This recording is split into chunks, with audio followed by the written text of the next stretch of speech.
보겠습니다. 에베소서 5장 15절에서 20절까지 말씀입니다.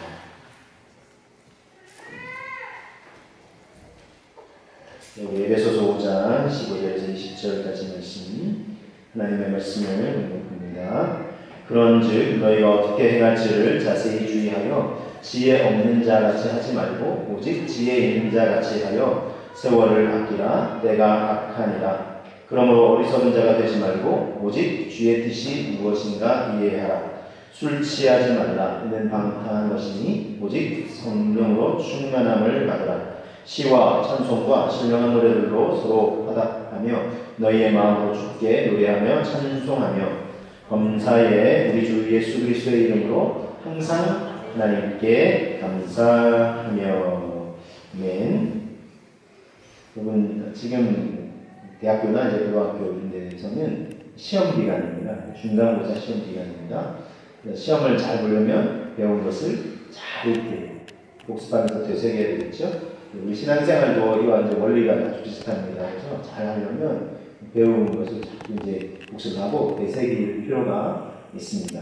그래서 뭐 길게는 못하고요. 지난주라는 말씀을 좀 한번 되새겨보려 합니다. 우리가 하나님의 사랑받는 자녀같이 어떤 사랑을 받고 있나요? 하나님 아버지 무한 용서의 사랑. 우리가 죄와 허물을 있지만 다 품어주시는, 그리고 예수님은 십자가에서 죽으시기까지 우리를 대신해서 죽으시고 대속제물이 되어주시기까지 우리를 사랑해 주십니다. 그러니까 이런 사랑을 받고 있다는 것입니다. 그렇기 때문에 원망불평하기보다 감사하는 마음 우리가 주로 사용해야 되겠습니다. 왜냐하면 사랑받는 자로서 합당한 말이 감사의 언어이기 때문에 그렇습니다. 그리고는 또 제 자녀들처럼 우리가 어두운 가운데 머무는 것이 아니라 주님이 비춰주시는 부활 영광의 빛을 비춰주시기 때문에 우리가 빛의 자녀들처럼 그렇게 행하는 삶이 있어야 되고 부활신앙으로 우리가 살아갈 수 있어야 한다는 것입니다.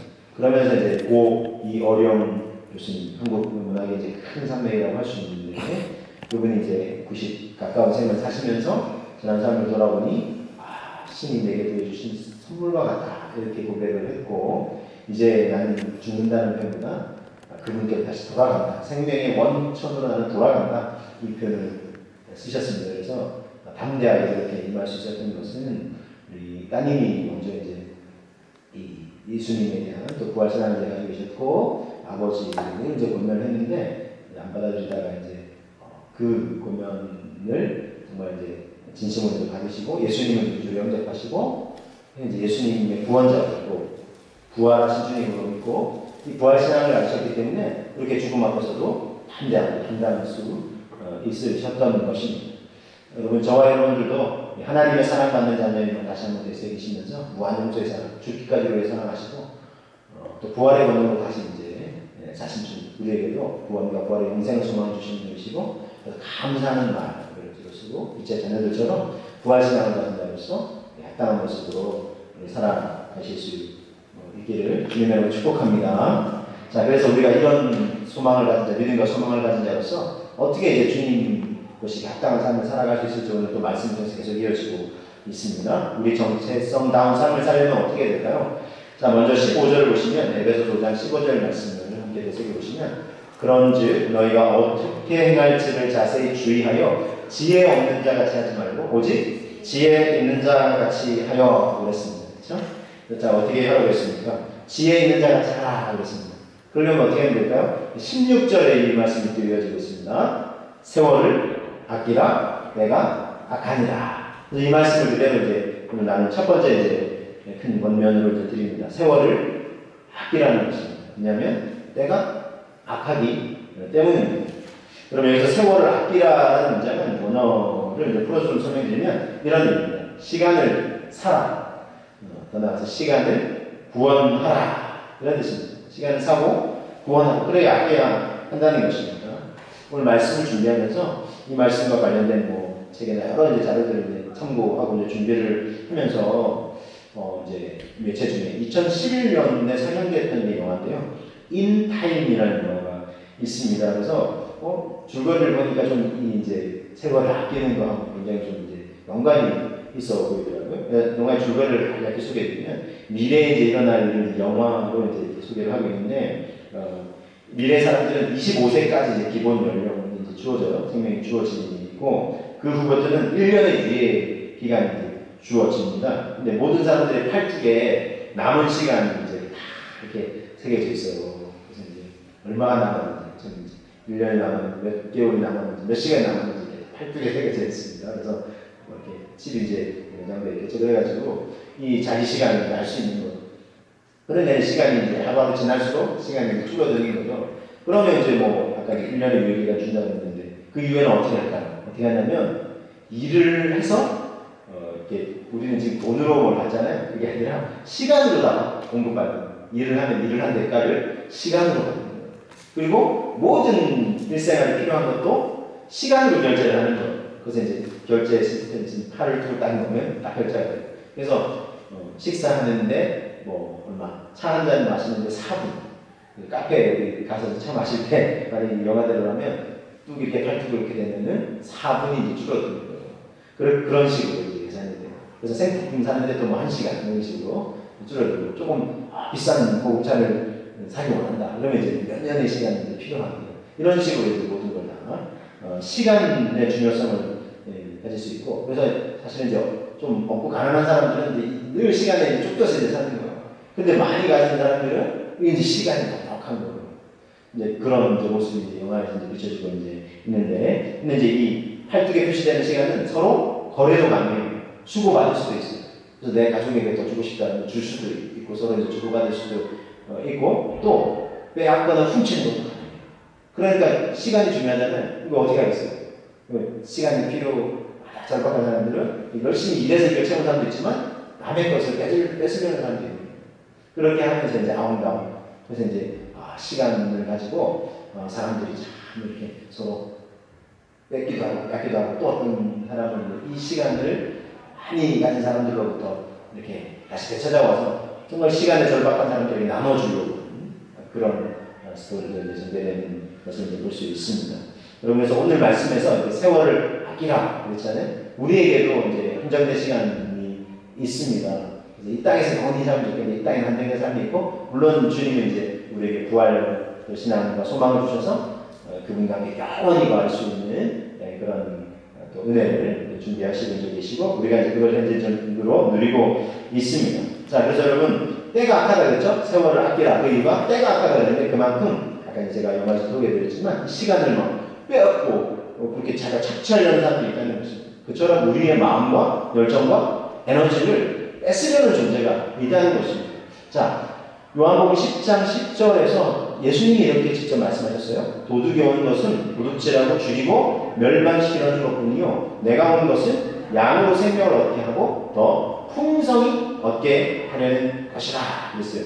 그래서 도둑질하고 죽이고 멸망시키는 존재, 우리의 마음과 열정과 에너지를 또 뺏으려는 존재가 있다는 것입니다. 반면에 우리 주님은 우리에게 양과 같은 우리에게 생명 주시고 풍성한 삶과 또 시간, 영생이라는 시간을 주시기를 원하시고 그렇게 하시기 위해서 이 땅에 오셔서 귀한 사명을 다 이루어내시고 다 이루셨다 이렇게 고백을 하셨습니다. 여러분 우리가 세월을 아끼려면 어떻게 해야 될까요? 우리 17절 말씀을 한번 볼게요. 에베소서 5장 17절 말씀입니다. 그러므로 어리석은 자가 되지 말고 오직 주의 뜻이 무엇인가 이해하라 그랬습니다. 자, 로마서 12장 2절은 이렇게 말씀하고 있습니다. 너희는 이 세대를 본받지 말고 오직 마음을 새롭게 함으로 변화를 받아 하나님의 선하시고 기뻐하시고 온전하신 뜻이 무엇인지 분별하도록 하라 그랬습니다. 자, 여러분 우리가 하나님의 뜻을 아는 게 왜 중요하냐면 시간을 그만큼 아낄 수 있기 때문에 그렇습니다. 왜 많은 사람들이 자기의 이 중요한 시간과 일생을 허비하냐 그러면 내가 정말 뭘 하면서 살아야 될지 하나님이 나를 향해서 우리를 향해서 무엇을 가장 기뻐하시고 원하시는지 이걸 이제 발견하거나 깨달으면 그만큼 그 일에 이제 열정과 시간과 에너지를 쏟을 수 있겠지요. 이걸 모르면은 한참을 막 인생을 살아왔는데도 나중에 돌아보면서 야, 내가 인생을 막 산 게 아닐까 이렇게 생각할 수 있다는 것입니다. 그러니까 하나님의 뜻이 무엇인지 그분의 기뻐하시고 또 선하시고 온전하신 뜻이 무엇인지 분별할 수 있다면 우리는 이 시간을 아끼는데 굉장히 도움이 된다는 것입니다. 여러분 그렇다면 우리를 향한 하나님의 뜻이 무엇이겠습니까? 우리를 향한 하나님의 뜻. 하나님은 말씀 속에서 우리에게 가르쳐 주시고 계세요. 계시해 주시고 계세요. 그래서 말씀을 통해서 그래서 이런 뭐 예배나 또 말씀을 또 배워야 되는 이유는 그것 통해서 우리를 향한 하나님의 뜻을 이렇게 캐치해낼 수 있기 때문에 그렇습니다. 그래서 이미 뭐 우리가 알고 있는 부분도 있으시겠지만 몇 가지만 이제 간략하게 소개해드리면 먼저 우리가 하나님을 잘 믿는 거, 하나님이 원하십니다. 왜냐하면 우리가 원래는 그분의 자녀인데 하나님 아버지를 인정하지 않고 살아가는 사람도 많은데 하나님 그분을 잘 믿고 인정해 드리는 거, 믿음의 고백을 드리는 거, 하나님을 하나님 되시게 해드리는 거, 그건 하나님이 원하시는 것이죠. 그리고 우리를 위해 이 땅에 보내주신 예수님 잘 믿고 죄사하고 구원받고 예수님이 죽으셨을 뿐만 아니라 구원하셨잖아요. 그래서 이제 죄사함에 일종의 감사하고 구원에 은혜에 감사하고 또 부활신앙을 가지면서 우리가 또 장차 누리게 될 영원한 하나님 나라의 소망 누리기 원하십니다. 이것도 하나님이 또 우리에게 기뻐하시고 원하시는 부분이실 테고요. 또 이제 이 에베소서 말씀과 관련하면 빛의 자녀들처럼 살아가는 늘 어두운 가운데 침울하게 살아가는 것이 아니라 밝게 희망처럼 살아가는 꽃을 사랑하시는 우리 집사님 잘 계시겠죠? 왜 꽃도 사랑하고 그죠? 꽃처럼 이제 우리가 물론 또 피했다고 지기도 하지만 그러나 이제 봄이 지나니까 이제 꽃 다졌다, 벚꽃으로 다졌죠. 근데 참 하나님이 이게 참 오묘하신 거는 벚꽃만 꽃이 아니잖아요.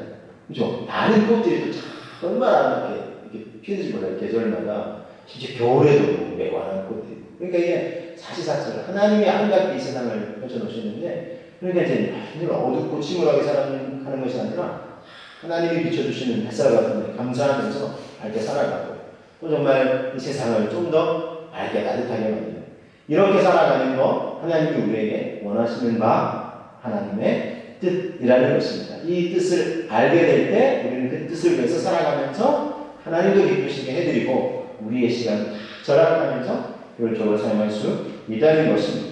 그렇게 또 살아가는 분을 소개해드리면 우리 이제 100여 년 전 초기 한국교회에 부흥을 주도한 분 중에 김익두 목사님이라는 분이 계십니다. 이분은 젊을 때 호랑광탕하게 살아갔어요. 완전 이제 불량교회, 깡패예요.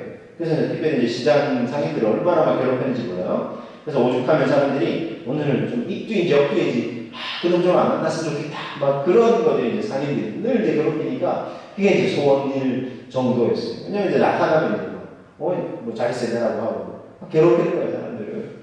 그러니까 제발 그럼 좀 안 만났으면 좋겠다. 뭐 이렇게 하고 있는데 어느 날 이 김익두가 한 선교사님이 저에게 준 우리 전도를 위한 그런 소식지를 접하게 되고 마음에 큰 감화를 받게 되고 그리고 예수님을 믿기로 이제 결단을 해요. 그래서 인생이 변화돼요. 여러분, 그래서 우리 전도제나 뭐 이렇게 나누는 거나 아무것도 아닌 것 같지만 이게 문서로 된 이게 얼마나 중요한지 몰라요. 그 글을 읽거나 우리가 또 이 부활의 진리인데 복음의 통로가 될 때에 사람들이 그것을 또 이렇게 받아들이고 왜냐하면 우리가 하는 건 전하는 성령께서 감아주시면 그런 사람, 이런 사람도 변화될 수 있는 거예요. 그래서 변화가 돼가지고 이 사람이 그래서 어느 날 보니까요 시장마다 이제 부고장이 하나 이렇게 떠도는 거예요. 사람들한테 막 이렇게 누가 나눠줘 보니까 어떻게 적혀있냐면 김익두는 죽었다. 김익두는 죽었다. 이렇게.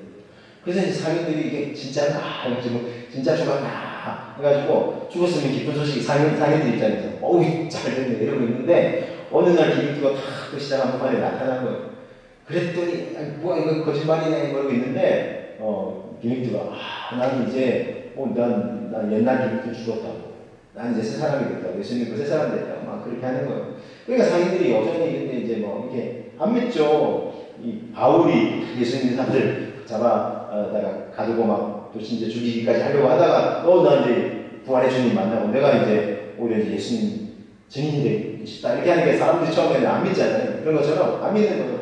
그래서 어떤 상인은 물을 확 뿌려버리고 소금을 확 뿌려버리고 그 주변 상인들이 다 깜짝 놀랐어요. 옛날에 만약 이렇게 했으면 그 상인이 죽는 거예요. 그래서 주변 상인들이 막 그러면서 저거 이제 큰일 났다 이제 죽었다 이제 김익두는 죽었다 그러는데 옛날 같았으면 그렇게 했을 김익두가 그렇게 안 하는 거예요. 그렇게 안 하더니 다 얘기해요. 옛날 김익두였으면 당신 죽었어.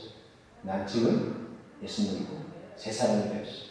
하면서 그랬더니 사람들이 우와 진짜 변화됐구나 하면서 나도 그런 게 있습니다. 한 사람도 많고. 그래서 실제 이 김익도 목사님 이제 나중에 이제 말씀도 배우고 하면서, 목회자가 되고 하면서, 많은 이제 사람들에게 복음을 전하게 되고, 우리가 잘 아는 이제 한국교회 큰 거목과도 주기철 목사님, 이런 분도 김익도 목사님 통해서 변화되는 말씀을 배우고, 그 통로가 되고, 그래서 수많은 그런 영적인 거장들을 배출해내는 그런 복음의 산 증인이 되었다는 것입니다.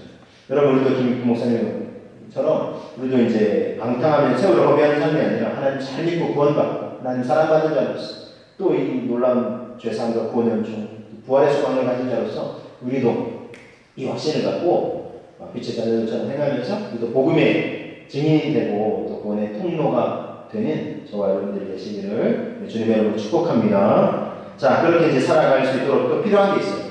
5장 18절을 한번 보시면, 그래서 5장 18절 말씀 한번 보겠습니다. 술 취하지 말라. 이는 방탕한 것이니 오직 성령으로 충만함을 받으라. 그랬습니다. 그래서 오늘 두 번째 큰 거면은 오직 성령 충만함을 받으라. 라는 것입니다.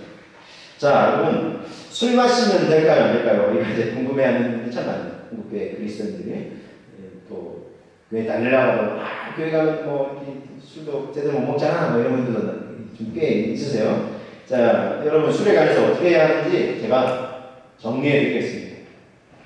술 마시면 구원 못 받을까요? 아닙니다. 그렇게 접근하면 안 돼요. 구원적인 관점으로 접근하면 안 돼요. 그럼 이제 걱정 안 하고 마셔야 되겠다. 그런 의미가 아닙니다. 자, 이제 술 마신다고 구원을 못 받는 거는 아닙니다. 그럼 왜 마시지 말라고 할까요? 정확하게는 오늘 말씀도 보시면 아시겠지만, 마시지 말라가 아니라 취하지 말라 이렇게 말씀하고 있어요. 술 취하지 말라 이렇게 말씀하고 있지요. 자, 왜요?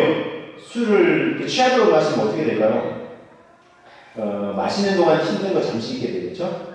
그래서 좀 괴로운 물론 이제 괴로운 게 자꾸 넣어드리고 있는데 조금 이제 잊혀지는 것 같은데, 왜냐면 정신도 오락가락하고 하니까 그냥 이제 과거는 과거로만 지기도 하고. 그런데 잠시 동안만 그래요. 잠시 동안만 뭔가 이제 술기운이 좀 걱정도 깊은 것 같아요. 근데 깨면 어떻게 되죠? 다시 막 우울감이 찾아오고 머리는 어때요? 막 지끈거리고 아프고, 그렇죠? 몸이 안 좋습니다. 그래서 이제 너무 자꾸 이렇게 취하게 되면 페인이 들어가는 경우가 많은 거예요. 그래서 여러분, 성경에서는 취하지 말라. 우리 건강을 위해서도 그렇고요. 정말 우리가 많은 또 정신을 가지고 또 살아갈 수 있도록 그렇게 이제 성경에 권면하고 있고요. 그런데도 불구하고 이제 교회 다닌다고 하면서도 이 문제 해결하지 못하는 분들이 참 많아요. 그래서 이제 그냥 우리 한국 교회의 분위기는 이제 술을 마시면 안 된다 약간 이런 분위기니까 그냥 몰래 이제 마시기도 하고, 마시면서 왠지 막 이렇게 꺼름직하기도 하고 그러기도 하는데, 왜냐면 또 끊으라고 해봐도 잘 안 되거든요. 어떻게 하면 될까요? 제가 한 가지 방법을 소개해드리겠습니다. 혹시 여기 계신 분 안 계시겠지만, 혹시 가족이나 아시는 분이 그런 분이 있다면, 그것 때문에 걸림돌이 되시는 분이 계시다면, 나는 술 마시는 거 못 가겠다. 아니라, 일단은 그런 거는 둘째 문제고, 방법 하나 소개해드릴게요. 새 술에 취하면 돼요. 새 술에. 성령의 새 술에 취하면 돼요. 그게 이제 사도행전 2장 11절, 13절 말씀을 보면, 당나라에서 사람들이 이제 명절에 맞아서 참 왔어요. 이제 마가다락방의 성령의 역사를 체험하고, 성령의 불같은 언어를 임하시고, 베드로가 일어나서 이제 하나님이 하시는 구원의 역사 쫙 이제 소개를 해요. 그러면서, 그 전에 먼저 이제 성령 충만을 받은 방언을 말하게 돼요. 그래서 이 방언이 각 나라가 민족의 부족의 언어거든요. 이 사람들이 우리로 따지면 교포들이 여기서 왔는데, 우리가 쓰는 언어를 쓰네? 다른 언어를 막 쓰는 거예요. 근데 한 120여 명 정도 사람들이 있습니다. 다른 언어를 쓰니까, 내가 쓰는 언어, 우리가 쓰는 언어들을 막 쓰니까 신기하네요. 그러면서 이 사람들이 이런 반응을 보이는 거예요. 우리가 다 우리의 각 언어로 하나님의 큰 일을 말함을 듣는도다 하고, 다 놀라며 당황하며 서로 이르되, 이 어찌된 일이냐? 하면서 또 어떤 이들은 조롱하면서, 저 사람들 새술에 취하였구나. 이렇게 표현했다는 거예요. 성령의 충만을 받은 걸 새술에 취했다. 이렇게 표현하고 있어요. 여러분, 그래서 이 일반 술에 취한 거하고 성령의 새술에 취한 거하고 비슷한 점이 있고 또 다른 점이 있어요. 비슷한 점은 뭘까요? 비슷한 점은 이렇게 과거에 또 매지 않고 이제 그 아픔이나 이런 것들 잠시 있게 되고, 그리고 담대해요. 그죠? 술 취하면 말 못하는데 말이 얼마나 많은지. 막 갑자기 막 용기를 내요. 성령의 세수를 취해도 마찬가지예요. 막 담대해져요. 그래서 막 좀 이렇게 소심하게 하는데 성령의 충만함을 받으면 막 담대하게 이게 말씀도 전하시고 복음도 전하시고 그렇게 막 담대해져요. 자, 근데 또 차이점은 또 있어요. 일반 술에 취하면 아까 깨면 머리가 막 아프거든요. 성령의 세수를 취하면 정신이 더 맑아져요. 그리고 기쁨도 오래가요. 몸도 마음도 영혼도 더 이렇게 건강해지고 평안함을 느껴요. 자, 그럼 여러분 어떻습니까? 일반 그냥 술에 취하기보다 성령의 세수를 취하면 몸도 마음도 영혼도 더 맑아지고 건강해지고 기쁨이 더 충만해지고 우리 저와 여러분들은 성령의 세수에 취하시기를 주님의 이름으로 축복합니다. 성령의 세수에 이제 취할만 하지 않습니까? 그렇죠? 그렇게 되면 그렇게 하면 어떻게 될까요? 예수님 잘 믿고 회개하면 돼요. 베드로가 이제 이 복음을 전하는 사람들이 막 그럼 우리가 어떻게 해야 되냐 했더니 주 예수 그리스도를 믿고 회개하면 성령의 선물을 받을 것이다. 사도행 2장 38절에서 그렇게 이제 권면을 했습니다. 그러면 구원을 받고 부활 새 생명을 얻게 되고 천국 영생을 누리게 되는 것입니다. 그래서 사는 날 동안에도 성령으로 충만하고 기쁨으로 충만하게 되는 거예요. 그래서 이제 고 하영조 목사님이 이렇게 이제 권면하셨어요. 예수 그리스도를 이제 바라보면서 믿게 되면 요동하는 마음, 불안한 마음, 우울한 마음이 사라지고 하늘의 평강이 굳게 닫혔던 창문을 열어젖히고 그 햇빛을 받아들이듯 예수님을 받아들이십시오. 당신의 마음에 놀라운 영적인 평화와 기쁨이 흘러 넘칠 것입니다. 그렇습니다. 그래서 예수님을 우리가 영접한다는 것은 예수님이 어떻게 우리 안에 들어오시겠어요? 지금 하나님 무적 우편에서 우리를 준비하고 계시는데 하나님의 영이 우리 안에 들어오시는데 성령이 들어오시는데 그래서 성령으로 충만하게 되면 기쁨이 우리 안에 샘솟아난다는 거예요. 그래서 여러분 성령의 세수를 취하게 돼요. 예수님을 구주로 다시 한번 고백하게 될 때 모셔드릴 때 하나님의 영이 우리 안에 충만히 거하셔서 우리 안에 세상에 막 근심 걱정 여러분 그 내계강 같은 평화 보면은 내계강 같은 평화는 없습니다. 내게 샘솟는 기쁨과 율동과 이렇게 나오고요. 그런데 여러분 온천수가 막 이렇게 터져 나올 때 큰 바위로 막아놔도 그 바위를 막 비집고 막 뚫고 이렇게 나온다는 거예요. 그래서 막 세상의 근심 걱정이 막 우리를 막 짓누를 때 힘든 일이 우리를 짓누를 때 성령이 우리 안에 충만히 하시면 그걸 뚫고서 기쁨이 나옵니다. 그래서 환경이 좋을 때만 기뻐. 또 환경이 나쁘면 내가 말한 대로 안 이루어지고 막 슬픈 일이 있으면 우울해하는 게 아니라 그럴 때도 우리 안에 충만한 기쁨이 넘치게 해주십니다. 예수 그리스도가 우리 안에 가십니다. 여기 계신 여러분들 우리 안에 충만하십니다. 우리가 혹시 가족 친지고 이웃들을 위해서 기도하실 때 그렇게 되십니다. 예수님이 이루시고 그 안에 환경을 넘어서는 충만한 기쁨이 이렇게 샘솟아날 수 있도록 기도하시면 저와 여러분 되시기를 주님의 이름으로 축복합니다. 그래서 우리가 성령의 세수를 취하는 나와 우리 가족들, 우리 기도하는 사람들 될 수 있도록 그럴 때 정말 여러분 달라진 삶을 살게 되는 거예요. 그럴 때 이제 보이는 게 이전하고 다른 거예요. 세상이 달라 보인다는 게 진짜 성령이 우리 안에 충만히 거시거든요. 그래서 찬송과 감사가 넘치게 됩니다. 자, 그래서 지혜 있는 자 같이 사는 삶. 오늘 이제 세 번째 보면은 이런 삶입니다. 항상 하나님께 감사하는 삶을 사는 거예요. 자, 에베소서 5장 19절에서 20절 말씀 함께 됐습니다. 시와 찬송과 신령한 노래들로 서로 화답하며 너희의 마음으로 주께 노래하며 찬송하며 감사해 우리 주 예수 그리스도의 이름으로 항상 아버지 하나님께 감사하며 그랬습니다. 여러분 원망, 불평, 한 시간이 감사와 찬송이 가득한 마음 입술이 된다는 것입니다. 예수님이 우리 안에 충만하면 그런 삶을 살 때 우리의 참 지혜로운 삶을 살아가게 되는 것입니다. 오늘 식당에 갔는데요. 이러한 글귀가 적힌 현수막이 주방쪽에 걸려 있었어요. 어떤 글귀가 적혀 있었냐면 평생 동안 기도하는 말이 감사합니다 뿐이라는 그것으로 충분합니다. 좋은 거가 있어서 제가 사진도 찍고 이거 메시지 있어요. 평생 동안 우리가 할 수 있는 것 또는 기도하는 그 말이 언어가 감사합니다. 그것뿐이라도 그것만으로 충분하다. 얼마나 감사합니다. 그렇죠? 여러분 우리나라는 몇십 년 전 절대 빈곤에서 막 허덕였어요. 그렇지 않습니까 여러분? 그래서 웬만큼 먹고 살만큼 지금은 발전을 했습니다. 그래도 이거 없고 저것도 없다. 혹시 불만이 계신 분이 계실까요? 여러분 사실은 이게 비교를 하면 안 되는데 근데 또 사람들이 이게 비교하는 습성이 우리 안에 있어요. 여전히 남아있어요. 원래는 비교하지 않고 절대 감사하게 할 수 있어야 되겠죠. 근데 이제 비교를 할 때 사람들이 희한하게 나보다 더 많이 가진 사람들하고 비교하는 습성이 있죠. 나보다 더 좋은 조건에 있는 사람. 근데 여러분 그렇게만 비교하지 말고 반대의 경우 물론 이제 비교하면 안 되지만 이왕 만약에 비교 혹시나 하게 되면 반대의 경우도 한번 생각해 보자는 거예요. 여러분 우리보다 더 못한 사람도 있어요. 좀 안타깝지만 지금 뭐 우크라이나 같은 경우도 한번 생각해 보세요.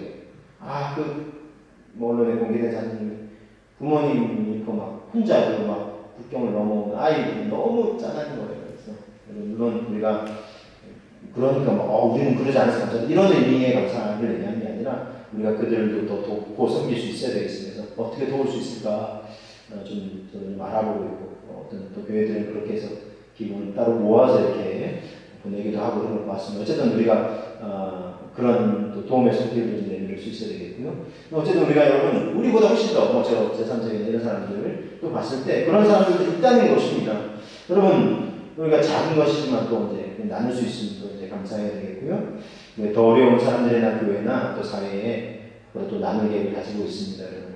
작지만 또 이렇게 나눔도 하고 있고요. 그래서 감사하지 못할 게 없습니다. 여러분 우리가 생각해 보면 세계가 만약 100명의 마을이라면 이런 책이 있어요. 좀 한 20년 전에 이제 이렇게 물론 인터넷에서 이렇게 소개된 내용들을 어느 분이 이렇게 잘 이렇게 또 모아서 이렇게 책으로 이제 있는데 그래서 그 중에 한 이야기를 제가 소개해 드릴게요. 여러 스토리에서 세계에 지금 인구가 이제 한 80억 된다 그러면 그걸 100명의 마음을 압축하는 거예요.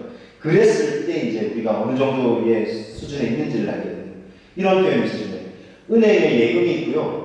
그 다음에 지갑에 돈이 조금이라도 들어있고 심지어 집안 어딘가에 잔돈 동전이 굴러다니거나 아니면 어디 나중에 청소하다 보니까 동전이 있네. 그런 사람이 있다면 이 100명의 마을, 세계인의 마을에서 100명이라고 가정할 때 가장 부유한 8명이 된다. 어떠세요 여러분? 우리 이 기준에 충족되는 사람 아닙니까? 집안 어디에 동전이 있잖아요. 그죠? 지갑에 동전이 있을 수 있어요. 지갑에 돈 없는데 카드가 있었어요. 어쨌든 그런 사람이라면 지금 한 20년 뭐 지났지만 그래도 한 10명 안에 들어가는 게 100명 중 10% 안에 들어가요. 여러분 단지 제가 이걸 소개해드리는 거는 단지 그러니까 우리는 뭐 먹고 살만하니까 감사하다 이런 의미에서 말씀드리는 게 아니라 이걸 넘어서 이것뿐만 아니라 우리가 죄사함받고 구원받고 우리가 십자가에서 이제 우리가 죽어야 되는 예수님이 대신 주시고 우리 죄를 대속해 주시고 구원해 주시고 하나님 자녀 삼아 주시고 우리는 이 사랑을 받았고 또 구원과 부활 영생의 소망을 누리고 또 성령님이 우리 안에 거하시면서 늘 이 땅 살아가는 동안 어려움, 아픔, 힘듦이 있지만 또 감사와 기쁨이 넘치고 그런 사람이 된다. 믿음의 사람이 되고 하나님의 사람이 된다. 하나님의 자녀가 된다. 얼마든지 감사할 수 있는 줄로 믿습니다. 그래서 여러분 그런 감사의 고백을 드릴 수 있는 저와 모든 것이 은혜가 아니겠습니까? 우리가 갖고 누리는 모든 것에 감사하게 됩니다. 우리 하나님 베푸신 은혜에 우리 감사 찬송합시다. 그래서 오늘 말씀을 이렇게 다시 되새기면 오직 지혜 있는 자가 자라오는데 세월을 아끼라 내가 악하다 그랬어요. 시간을 사고 보내는데 오직 성령으로 충만함 받고 우리 예수님이 그 성령 충만함 받고 항상 감사하는 삶이 되어서 우리 하나님 아버지께 감사와 영광과 찬송을 올려드리시는 저와 여러분들 되시기를 주님의 이름으로 축복합니다. 그렇게 되게 해달라고 우리 함께